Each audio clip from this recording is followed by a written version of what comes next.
Se você pode, abra comigo sua Bíblia. Ezequiel, capítulo de número 2. Ezequiel, capítulo de número 2. Que bênção ver a graça de Deus sobre esta festa missionária na capital das missões. Enxergar um povo sedento pela presença de Jesus e pela sua poderosa palavra. Ezequiel, capítulo de número 2. Eu quero ler com os irmãos, por favor. Se possível, mantenha a sua Bíblia aberta durante a pregação. Capítulo 2, versículo 1 de Ezequiel. A voz me disse: Filho do homem, põe-te em pé e falarei contigo. Então entrou em mim o Espírito quando falava comigo e me pôs em pé e ouvi o que me falava. Ele me disse: Filho do homem, eu te envio aos filhos de Israel, as nações rebeldes que se insurgiram contra mim. Eles e seus pais prevaricaram contra mim até precisamente ao dia de hoje. Os filhos são de duro semblante e obstinados de coração. Eu te envio a eles e lhes dirás: assim diz o Senhor Deus. Eles quer ouçam, quer deixem de ouvir, porque são casa rebelde. Hão de saber que esteve no meio deles um profeta.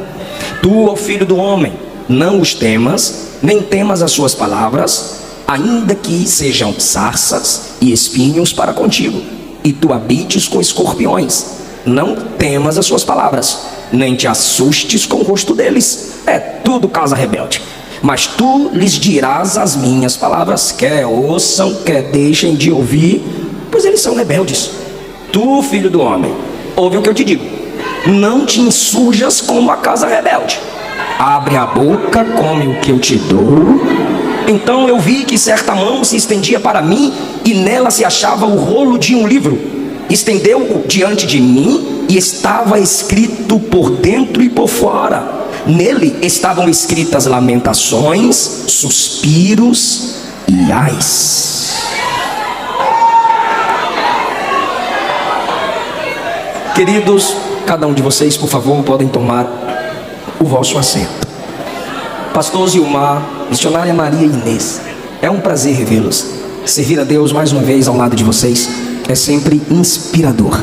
Que o Senhor Jesus continue guardando a vossa família cada vez mais. Minha gratidão a Deus pela vida do pastor presidente desta convenção, pastor Newton dos Santos, toda a sua família. Minha gratidão, pastor, pelo carinho, pela oportunidade que sempre me é dada para servir ao povo que Deus lhe tem confiado. Que a graça do Senhor continue sobre o seu ministério. Queridos, eu ainda quero agradecer pastor Wesley pelo carinho de sempre. A minha gratidão a Deus pela vida do pastor Israel, sua esposa missionária Monique e cantora. Meu muito obrigado pela vossa amizade. Pastor Júlio Trovão, irmã Luciana Lima, que Jesus os abençoe, os guarde, os use cada vez mais. Pastor Alex, prazer revê-lo. Pastor Juliano Fraga está aqui também, servindo a Deus, pregando a palavra de um modo lindo, como Deus o usa. Pastor Renan Lopes, um prazer revê-lo, que Jesus o abençoe e te dê graça cada vez mais. Irmão Melquisedeque, pelo contato, muito obrigado. E a minha esposa, que é um instrumento gracioso de Deus na minha vida. Dessa feita nós estamos com os nossos filhos, o Eliseu Filho e a Esté Caroline. Nossa gratidão pela vida da Aline, cantora Aline Teles. Meu abraço a sua esposa, irmão Pablo. Galego, Silas, parabéns pelo seu aniversário. Galego, obrigado. Silas, mais uma vez, obrigado. Queridos, eu quero falar com vocês sobre a chamada do profeta Ezequiel. Ezequiel, alguém que está num ambiente de cativeiro por causa da disciplina de Deus sobre o seu povo. Antes do cativeiro, Deus levantou profetas, e no meio do cativeiro Deus também levantou profetas. O cativeiro, como eu já disse, veio uma disciplina de Deus para sarar o povo, libertar o povo da doença, do pecado, da idolatria. Como Israel é chamado de casa rebelde, Deus dá ao profeta um chamado extraordinário. Quando eu digo que o chamado é extraordinário, eu digo o modo pelo qual Deus chama a atenção do profeta. Os céus se abrem, ele vê o serviço dos anjos no céu em adoração a Deus. Ele vê que o trono de Deus se move e mistérios lhes foram revelados. Diante de tanta glória, Ezequiel no capítulo 1, versículo 28, está escrito que ele se prostra ao perceber a aparência da glória de Deus. E ele diz: vendo isto, caí com o rosto em terra e ouvi a voz de quem falava. Ezequiel tem uma experiência grandiosa e, de modo corporal, ele expressa uma reação diante da glória que ele vislumbra. Mas não é uma queda de meninice, não é uma queda de descontrole emocional, não é uma queda para se chamar a atenção, para se mostrar que eu sou mais espiritual que aqueles que estão no culto em que eu estou e não conseguem sentir nada. Então, pela imposição da mão de alguém que me empurra e que grita no meu ouvido, eu caio, fico lá no chão e depois eu levanto e minha vida continua do mesmo jeito. Não é esse tipo de expressão corporal. Ezequiel viu literalmente a glória de Deus, e ele diz: eu caí com o rosto em terra. É uma prostração em humildade pelo peso da glória de Deus e pelo vislumbre que pela graça lhe foi concedido ter. Quando ele diz que cai sobre o seu rosto, ele está aprendendo com os anjos que no culto onde Deus é glorificado, sua face, o máximo que pode ser feita com ela é esconder-se. Seu corpo precisa demonstrar reverência diante do soberano que lhe permitiu ver a sua soberania. É algo que ele sabe o que está fazendo. Elias, diante do chamado de Deus na caverna, cobre o seu rosto. Moisés, diante do chamado de Deus em Êxodo 3, esconde o rosto em ato de humilhação. Pedro, ao se encontrar com Cristo na pescaria maravilhosa, prostra-se com a face no chão. É sempre uma prostração para frente, o curvar do corpo em sinal de humildade e reverência diante do soberano que se apresenta. Se ele viu os anjos em adoração humilde diante do grande Deus, por que ficaria ele em pé? Óbvio, diante de autoridades nos levantamos, mas diante da glória de Deus não há quem suporte ficar em pé. É preciso curvar-se. Porém, entenda o que Ezequiel diz: cair com o rosto em terra. Ele cai para frente, ele se encurva, ele se prostra e ele diz: eu ouvi a voz de quem falava. Eu estou tendo aquela experiência corporal, eu estou manifestando fisicamente o que sinto, mas eu não perdi a consciência. Estou debaixo da glória, mas sei debaixo de qual glória estou. Estou debaixo da glória, mas sei quem está falando comigo. Estou impactado pela glória, mas os meus ouvidos não se fecharam. Eu ouvi a voz de quem falava comigo. Meus irmãos pentecostais, meus irmãos que se alegram na presença de Deus, se comportem como maduros na fé. Deixa Deus te elevar, deixa Deus te encher, glorifique mesmo. Nossa identidade é se manifestar com voz, em manifestações corporais. Mas não venha para cá fingir de doido. Não venha para cá dizer que não estava entendendo nada, que não viu nada. Não, o Espírito Santo não anula sua consciência quando se manifesta em glória na casa de Deus. Ezequiel diz: eu estou prostrado, mas eu estou ouvindo a voz que fala comigo. Qualquer experiência mística, qualquer experiência poderosa, qualquer experiência especial, desejada, buscada, seja lá o nome que a gente der, sendo do Espírito, jamais tais experiências fecharão nossos ouvidos para a palavra. Quem de fato está em adoração diante de Deus, experimentando alguma manifestação sobrenatural, sua capacidade cognitiva, sua capacidade mental de refletir, raciocinar, entender e ouvir Deus jamais será anulada. Ele diz: eu estou prostrado, eu estou com o rosto em terra, mas eu estou ouvindo a voz de quem fala. E ele fala o que foi que ele ouviu. Capítulo 2, versículo 1. A voz me disse: filho do homem, ser humano, frágil, impotente em si mesmo, filho do homem. Porque tem gente que começa a ter experiências com Deus e já quer se sentir a quarta pessoa da divindade. Tem algumas experiências com Deus, já não aceita mais ser chamado de irmão. Os títulos começam a valer mais do que o próprio nome. A experiência de um dia já começa a anular o caráter conhecido. Então, diante de uma grande experiência, Deus diz: filho do homem, ser humano, fica em pé e falarei contigo. Mas, Senhor, eu me prostrei diante da glória. Eu me prostrei porque eu estou sentindo. Eu me prostrei porque a glória é tremenda. Ok, gostou? Gostei. Fica em pé que eu quero continuar falando. Fica em pé. Eu quero que você ouça o meu chamado. Eu quero que você entenda o que eu tenho para falar com você. Filho do homem, põe-te em pé e falarei contigo. Então entrou em mim o Espírito quando falava comigo. Se possível, tem como devolver o retorno para mim, por favor? Eu não tenho a voz do João do Trovão não, irmão. Me ajuda aí, por gentileza. Então entrou em mim o Espírito quando falava comigo. Isso é maravilhoso. Entrou em mim o Espírito, ou seja, ele sente uma efusão do Espírito na sua interioridade. Ele sente que há algo de Deus dentro dele. Fisicamente, pastor Gilmar, ele se prostra, mas lá dentro ele sente o impacto. Depois que ele ouve a voz: põe-te em pé e falarei contigo. Ele não se levantou. Deus está mostrando sua incapacidade para cumprir a chamada. Ele é levantado. Entrou em mim o Espírito quando? Quando falava comigo. Deus não levanta ninguém para que ele não escute Deus. E Deus não levanta ninguém que não o escute. Enquanto ele escuta a voz, ele é levantado. E enquanto ele é levantado, me pôs em pé e ouvi o que me falava. Ele é levantado ouvindo Deus, e quando ele é levantado, ele continua ouvindo Deus. Isso é maravilhoso, irmão. Deus te levanta se você o escuta. E quando de pé você está, para se manter em pé, você precisa continuar ouvindo Deus. Eu ouvi o que ele me falava.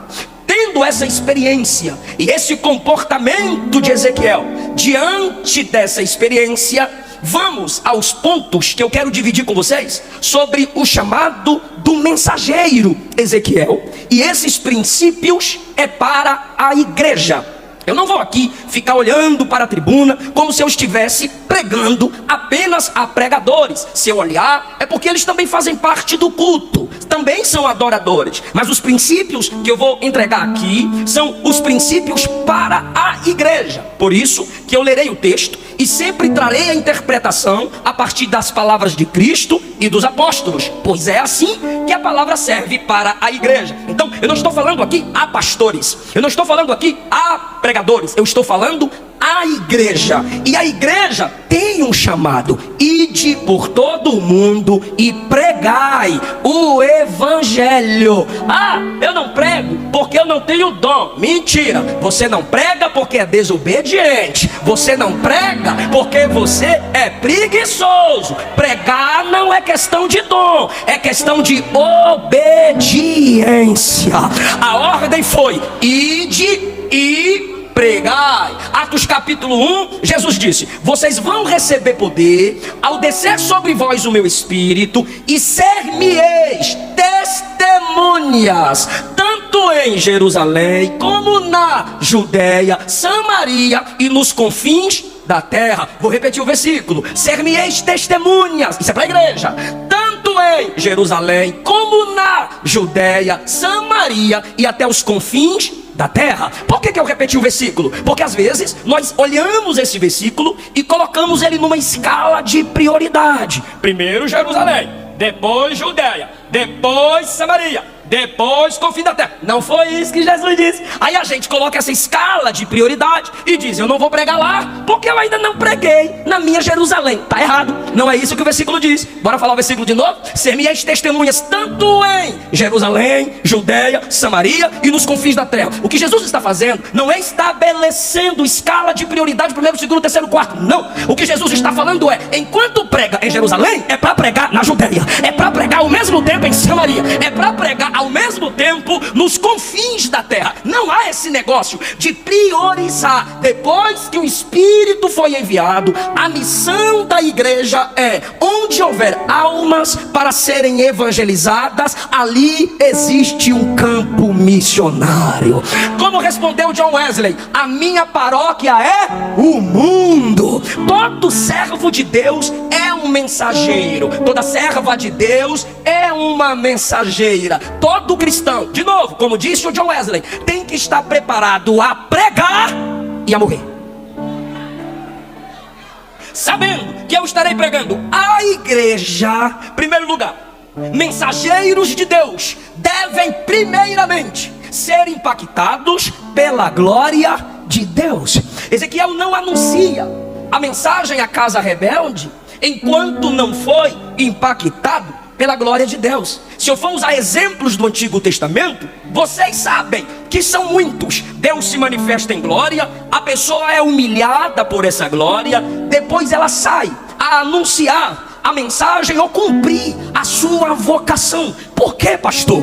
Porque os que mais admiram a glória de Deus são os que se esforçam para melhorar a vida dos homens. Sem antes de ver a glória de Deus, a gente não consegue enxergar nem a nossa miserabilidade, quem dirá a miserabilidade do outro. Enquanto o Espírito Santo não fizer brilhar diante de nossos olhos a glória ou as glórias de Cristo, enquanto meditamos nas Escrituras, não estaremos prontos a falar de Jesus. Eu vou repetir: enquanto o Espírito Santo não fizer brilhar diante de nossos olhos as glórias de Cristo, enquanto lemos a Bíblia, nenhum de nós estará apto a falar de Jesus. Ezequiel viu anjos adorando, Ezequiel viu anjos se submetendo à direção do Espírito, Ezequiel viu o trono se movendo, Ezequiel viu rodas, Ezequiel viu coisas gloriosas, maravilhosas. Porém, depois dessa gloriosa visão é que ele pode ir. Os discípulos, antes de se tornarem apóstolos, tiveram que ver a glória de Cristo. Viram a glória de Jesus na grande pesca, viram a glória de Jesus na transformação da água em vinho, viram a glória de Jesus nas ressurreições, viram a glória de Jesus na cruz, viram a glória de Jesus na sua ressurreição, viram a glória de Jesus na sua ascensão. Depois disto, foram falar de Jesus. Se você não viu a glória de quem te envia, você, quando for enviado ou oferecido, vai pensar que a glória é tua, vai pensar que é por tua causa, vai pensar que é porque tu é top. Por quê? Porque você de fato não reconheceu a verdadeira glória. Agora olhe para o ministério de alguém que brilha, olha para o ministério de alguém que é respeitado, mas continua de pé, continua honrando a família, continua honrando as doutrinas da Bíblia, continua, pastor, continua ganhando alma e cuidando de gente, continua, pastor, e não precisa humilhar ninguém para crescer, não, pastor, não derruba ninguém para subir na vida, não, pastor. Qual é o segredo? É que quem viu a glória de Deus sabe que a glória humana não é nada. Quem já viu a glória de Deus não aceita glórias humanas, nem a sua própria. Quem já viu a glória de Deus quer trazer os homens a se tornarem semelhantes a Cristo. Oh, irmão, essa é a noite que eu te convido. Medita na glória da encarnação, medita na glória das pregações de Jesus, medita na glória da ascensão de Cristo, medita como Ele está à direita de Deus intercedendo por nós. Tudo isso é glorioso. Se Jesus for o centro do seu ministério, aí você verá que só a glória dele é suficiente. Aleluia. A Deus toda a glória, a Deus toda a glória, seja a glória por tudo fez por nós. Olha a glória da cruz, por seu sangue, seu poder resgatou-me. Toda a glória, seja a glória e a honra. Até quando? Para sempre, para sempre. Irmão, você canta lindo, glória a Deus. Rapaz, que mensagem, glória a Deus. Que congresso abençoado, glória a Deus. Salmo 29:9 no templo, tudo diz glória. Porque dele, por ele, para ele, porque dele fonte, por ele processo, para ele destino, são todas as coisas.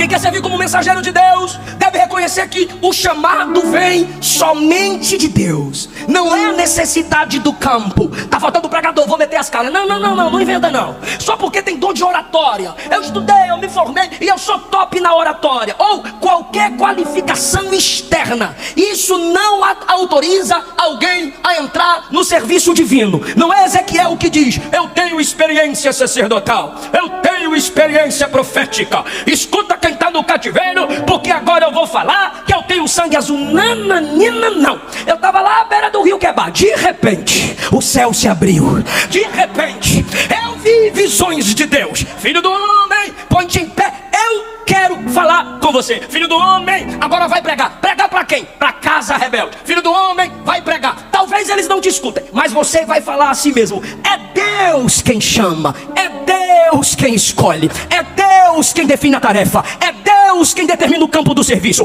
é Deus quem dá a mensagem, é Deus quem dá a mensagem. Capítulo 2, versículo 9, versículo 8. Abre a boca e come o que eu te dou. E vi uma certa mão que se estendeu para mim, e essa mão me dava o rolo de um livro, e no livro estava escrito lamentações, suspiros e ais. Ô Senhor, não tem uma coisa legal? Não, se eu te chamei, sou eu que dou a mensagem. Não, Senhor, coloca um negocinho mais leve aí. Se eu te chamei, sou eu quem determina a mensagem. Não, Senhor, mas não vai ser muito legal eu pregar isso aqui. Se foi eu que te chamei, sou eu quem determina a mensagem. Se a mensagem é alterada por aqueles que te escutam, você não foi chamado por Deus. Se você tem que alargar a porta que é estreita, você não foi chamado por Deus. Pastor, se eu não sou chamado, eu sou o quê? Enxerido, oferecido, que pensa que a chamada é leve. Agora quem Deus chamou, Ele dá o rumo, Ele dá a mensagem, Ele dá a direção, Ele determina o público, Ele determina a hora. Quem é chamado por Deus é controlado por Deus. Se Deus não te controla, você não tem vocação. João 15,16. Não foste vós que me escolhestes, ao contrário, fui eu quem escolhi a vós. Atos capítulo 13. Separai-me, separa para mim Barnabé e Saulo. É Deus quem determina a missão. Agora está na moda aí. Algumas pessoas, como disse o pastor Juliano, não fazem diferença nenhuma na igreja onde congrega. Não passa de net crente. O que é o net crente? É o crítico da net. Google copia cola. A página do Facebook é seu certificado de ideologia. Por quê? Porque os comentários já estão prontos, mas na igreja não levantam um dedinho para responder na escola dominical. Não tem capacidade. Não ensina ninguém na igreja de congrega. Mas na net, tu é o bichão mesmo. São esses caras que vêm cá e dizem assim: pregar na rua ninguém quer. Aí os irmãos sabem que às vezes eu não tenho paciência. Aí eu chego e falo assim: me manda foto de tu pregando na rua.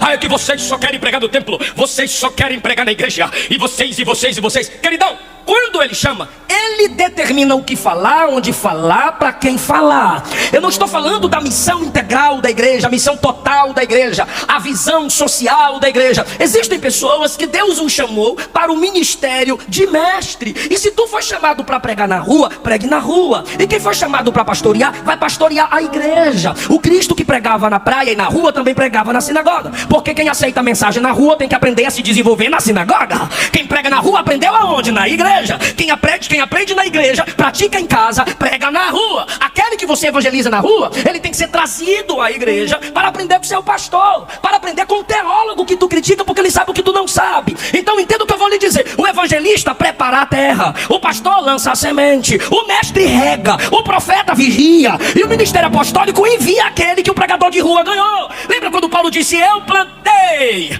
Apolo regou e Deus deu o crescimento? O evangelista planta, é o pregador da rua. O mestre rega e Deus dá o crescimento. Quem é o pregador da rua? A ovelha enviada para o meio dos lobos. Quem é o pastor e o mestre ou o profeta? Aqueles que alimentam as ovelhas. Fica na tua, cumpra teu chamado e respeita o chamado do outro.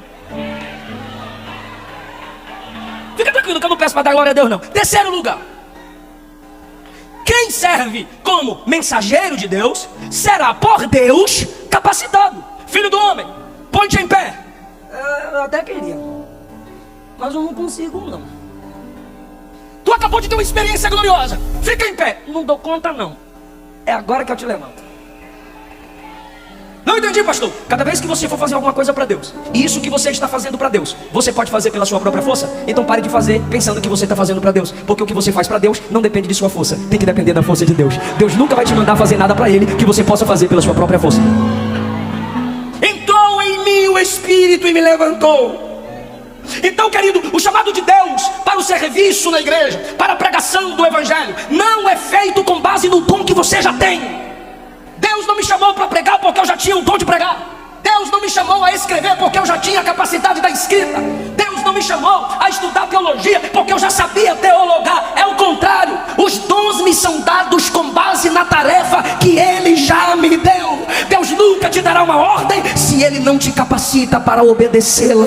Eu sei que há um chamado no seu coração, há um desejo aqui para ganhar alma, e o Espírito está dizendo: esse desejo que arde é só o início do que eu quero fazer na sua vida. Então, antes de começar, enxerga a glória de Cristo. Antes de começar, se submeta na igreja onde você congrega. Continua ou comece servindo lá, ajude lá, seja uma bênção lá, vai aprendendo lá, e Deus vai nos capacitando através dos irmãos que nos cercam, através dos pastores que nos aconselham, através dos nossos irmãos que vão nos exortando e vão tomando na nossa mão. Em quarto lugar, eu sei que você está anotando, quem serve como mensageiro na obra de Deus, ou seja, a igreja que é a mensageira de Deus, deve reconhecer que o chamado não é para o sucesso, mas é um chamado à fidelidade. Deus não me chamou para ter sucesso. Alguém já me perguntou, e eu sei que já perguntou aos pregadores que estão aqui: qual o segredo? Segredo de quê? Segredo de quê? Para ter esse tanto de seguidor, esse tanto de agenda, viajar como vocês viajam. Ou qual o segredo de ter a palavra na mente, de não ter medo de falar o que a palavra ensina? Aí sim a pergunta é certa. Qual o segredo, irmão? Jejum, oração, leitura da palavra, servir a sua igreja local. Forte, né? Profundo. O básico ainda funciona, né, amor? O básico ainda funciona, irmão. Deus não chama o profeta para o sucesso. Olha que coisa linda, interessante, completa e perfeita. Versículo 2, eu te levanto. Versículo 3, eu te envio. Eu vou? Vai, mas é tudo casa rebelde. E eles e os pais deles pecam contra mim. Até hoje, viu? Ou seja, tu vai lá e vai encontrar eles rebeldes. 4, são tudo de semblante duro, vão te olhar com cara feia, viu? E obstinado de coração. Não é só a cara que é feia, não, o coração também é, viu? Sério, Senhor, sério. Talvez eles não te escutem, tá bom? Eu não vou ter sucesso, eles não vão me escutar. Não, problema deles, eu não te chamei para ter sucesso. Como assim, Senhor? Está me chamando para quê? Escutando ou não, fale. Escutando ou não, fale. Tendo resultado ou não, fale. Dando glória ou não, fale. Gostando ou não, fale. Agendando ou não, fale. Ganhando seguidor ou perdendo, fale. Eu não te chamei para entreter bode, eu te chamei para alimentar a ovelha e transformar o bode pelo poder da palavra. Seja fiel.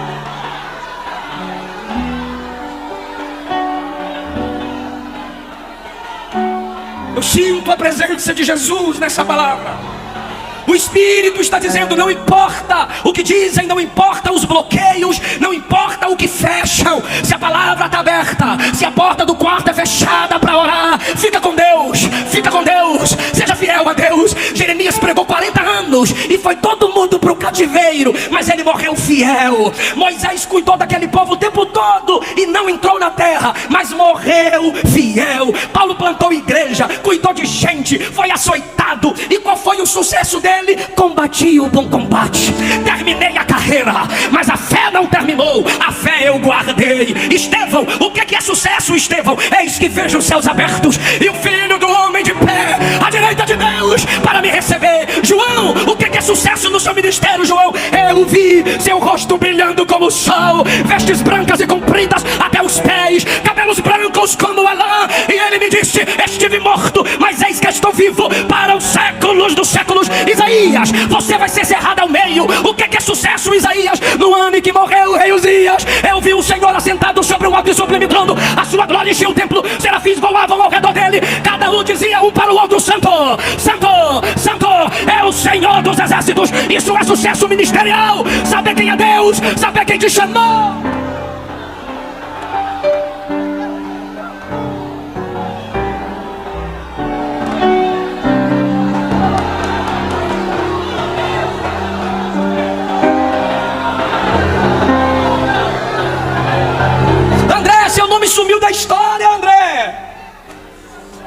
trouxe o menino com 5 pães e 2 peixinhos. Tu trouxe Pedro e depois tu trouxe os gregos, André. Depois tu some, André. Aí André pergunta, quantas almas Pedro ganhou? Aí tu diz, quase 3.000. Aí André pergunta, e quem trouxe Pedro para Jesus?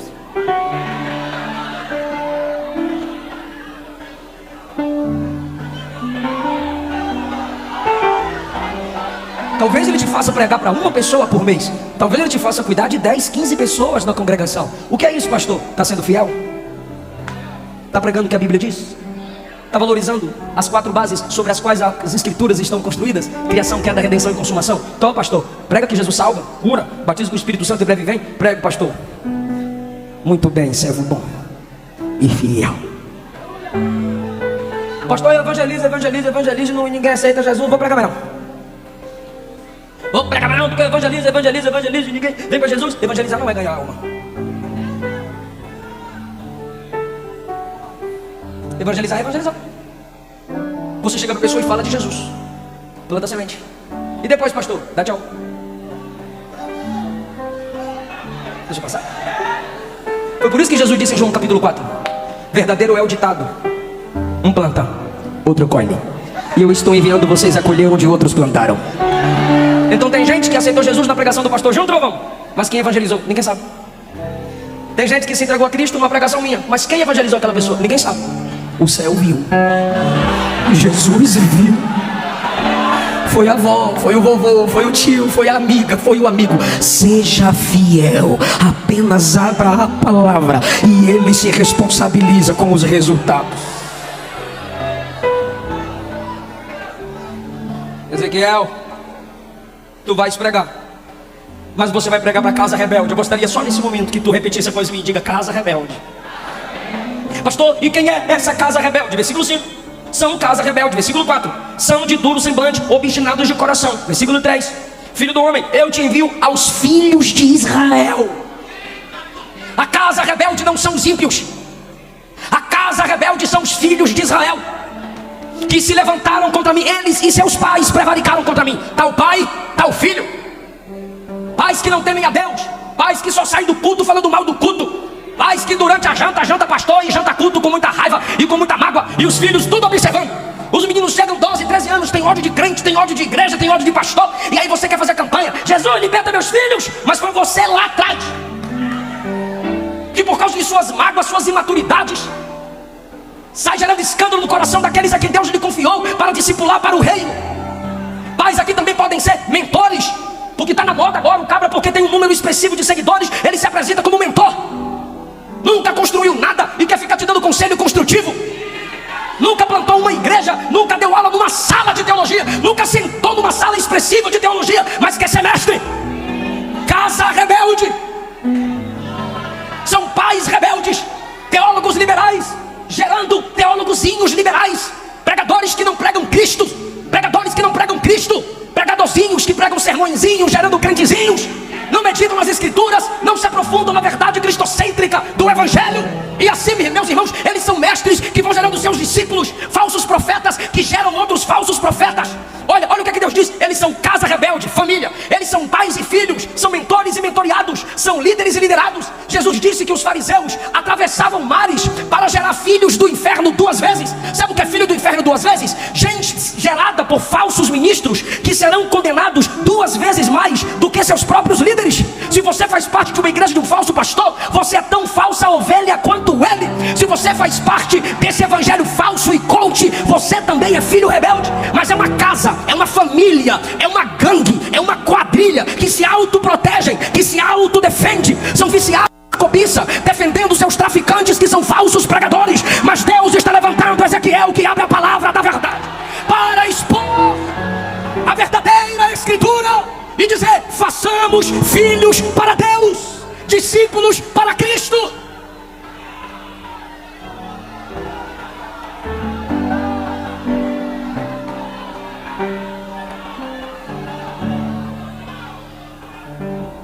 Eu tenho dito isso, eu preciso falar isso aqui, obreiros. Pega as mensagens desses camaradas, desses falsos pais, desses falsos pregadores, e é só fazer uma comparação. Pega a mensagem deles e compara com a mensagem dos patriarcas. Não combinou? Joga fora. Pega a mensagem deles e compara com a mensagem dos profetas maiores. Não combinou? Bloqueia. Pega a mensagem deles, compara com a mensagem dos profetas menores, não encaixa, bane. Pega a mensagem deles, compara com a mensagem dos apóstolos, não combina, exclui. Pega a mensagem deles, compara com a mensagem de Jesus, não tem Cristo, não tem sangue, não tem cruz, manda vazar, para de ouvir, manda se converter. Pastor, por que o senhor está falando isso para a igreja? Porque a igreja é culpada. A igreja merece o pregador que tem. A igreja merece o pregador que convida. A igreja merece o pregador que escuta. Elias olhou para Israel e disse: vocês vão trazer os falsos profetas até a mim e eu matá-los-ei. Paulo disse que nos últimos dias alguns dentro da igreja terão comichões nos ouvidos e vão gerar seus próprios mestres, vão financiar seus falsos profetas, vão sustentar seus falsos profetas. São Jezabéis trazendo falsos profetas para se assentar na mesa dela. Se você concorda, aceita, anda junto, você é tão falso quanto eles.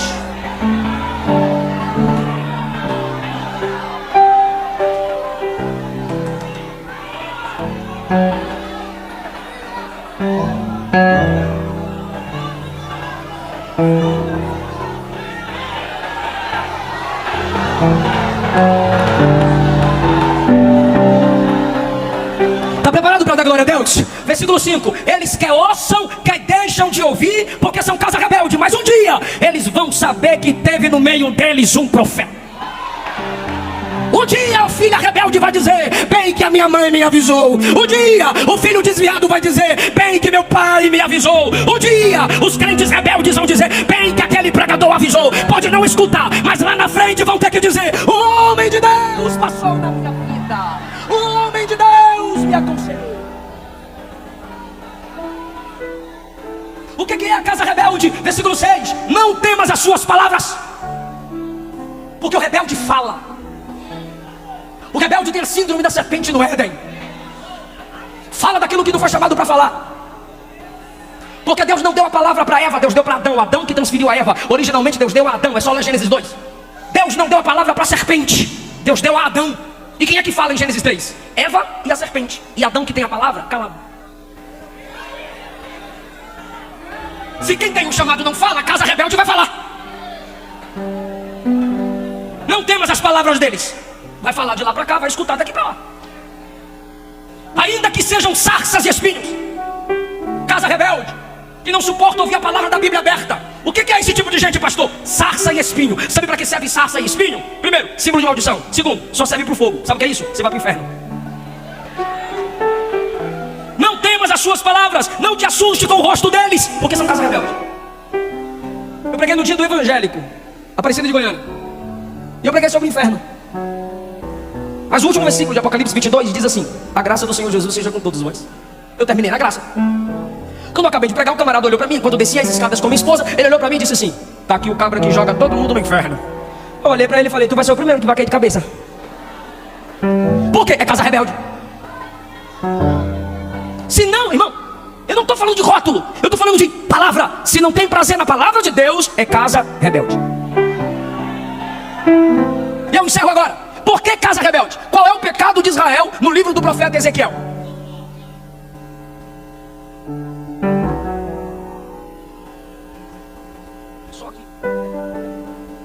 O que é casa rebelde em Israel? É o povo desejando um milagre. Que milagre é esse? O Egito virá nos tirar do cativeiro. Mas quem foi que enviou aquele povo para o cativeiro? Pode falar? Diga Deus. Pode falar? Diga Deus.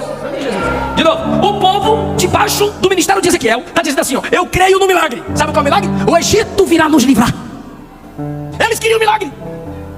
E os que querem milagre são chamados de casa rebelde. E qual é o milagre que eles desejam? O Egito nos livrará do cativeiro. Vou perguntar de novo: mas quem levou aquele povo para o cativeiro? Deus. Logo, você querer um milagre fora da vontade de Deus te torna participante da casa rebelde. Quem mais deu trabalho a Moisés no deserto? O povo que mais viu milagre. Quem mais rejeitou Jesus no seu ministério terrenal? Os que desejavam milagres. Quando eu me torno casa rebelde, milagre é aquilo que Deus faz sem a minha intervenção. Agora, quando que eu sou casa rebelde? Quando eu quero que Deus faça tudo e eu não faço nada. É quando eu quero viver um evangelho vagabundo. E como diz a Luana, vagabundo não, inadequado. Então tá bom, inadequado. O que é o evangelho inadequado? Deus faz tudo e eu não faço nada, porque Deus é amor, eu fiz a minha campanha e eu vou receber minha bênção. E o que que Deus está dizendo? Casa rebelde. Quando eu sou casa rebelde? É quando eu quero falar em línguas, mas eu não seguro a língua que tenho. Casa rebelde. quando eu quero providência enchendo a minha casa, mas eu não consigo matar a fome de quem passa fome. Casa rebelde. Eu quero que Deus me levante, mas eu não levanto ninguém. Casa rebelde. É quando eu pulo demais no domingo, mas na segunda eu não pratico nada que eu aprendi no domingo. Casa rebelde. É quando na minha igreja tem muita dança, mas não tem nenhuma mudança. Grita muito, mas não comunica nada. Casa rebelde. É quando eu quero que Deus levante profeta para mudar a situação da igreja, aí eu viro desigrejado para criticar a igreja. Casa rebelde. É quando eu quero que o céu se abra, mas eu não fecho a porta do quarto para orar. Casa rebelde. Eu quero ouvir a voz de Deus bradar, mas eu não abro a Bíblia. Casa rebelde. Aí Paulo diz: judeus pedem sinais, gregos pedem filosofia, mas eu prego o Cristo crucificado. Ah, meu Deus, sabe o que Paulo está dizendo? Eu prego o Cristo crucificado. Quer milagre? Quero. Deus encarnado, Deus se fez bebê. Quer milagre? O verbo se fez carne e habitou entre nós. Quer milagre grande? Quero. Um santo morreu pelos pecadores. Quer milagre grande? Quero. A morte foi vencida, no terceiro dia ele ressuscitou. Quer milagre top? Ele subiu ao céu pelo próprio poder. Quer milagre top? Ele está à direita do Pai intercedendo por nós. Quer mais milagre? A trombeta vai tocar, os mortos ressuscitarão, os vivos serão transformados e arrebatados ao encontro dele. Tem milagre maior do que ele?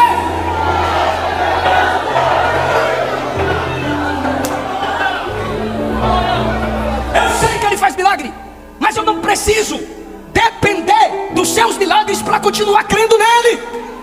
Se você não é casa rebelde, mesmo na ausência de milagres para você, você se encanta com os milagres que ele já fez. Salvou você, lavou você, perdoou você e está santificando o seu caráter. Fica em pé.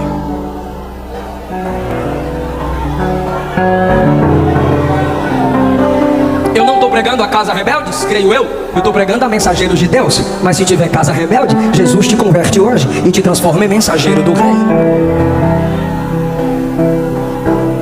Tem uma canção que a minha esposa canta muito. Olha o som voltando, olha o som voltando. Obrigado, sonoplasta. Tem uma canção que a minha esposa canta muito. Além do que sonhei. Deus te salvar foi além do que você sonhou. Deus te tornar membro do corpo dele foi além do que você sonhou. Vem cá, meu amor, cantar essa canção, essa música linda, que a gente agradece a Deus pelos milagres, ou pelos milagres que ele já fez conforme a vontade dele. Gideões missionários é além do que sonhamos. O pastor Júlio Trovão estava emocionado ao ver vocês aqui. É além do que sonhamos. Você vai agradecer a Deus pela família que você já tem. Você vai agradecer a Deus pela porta que ele já abriu.